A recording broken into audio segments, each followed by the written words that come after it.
Did you know that at the base of your follicle, you have cells called melanocytes that produce something called melanin, which gives your hair its color? Over time, based on a few different reasons, it can stop producing that melanin, which leaves your hair white, and it also changes the consistency and texture of your hair. Genetic factors are the primary reason your hair is turning gray. If you notice other family members who've had their hair turn gray at a younger age, that could be a sign that you're prone to that as well. Certain autoimmune conditions like vitiligo and alopecia areata can also make your hair turn gray. I always say it's important to take care of your skin and your hair from inside and out.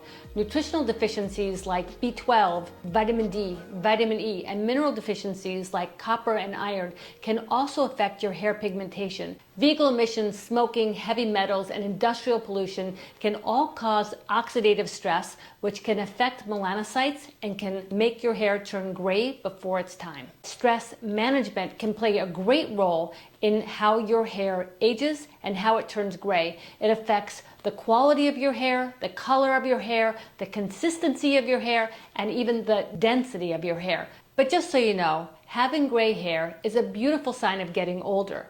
And whether you choose to embrace that or color your hair is a personal decision, and it's really just up to you.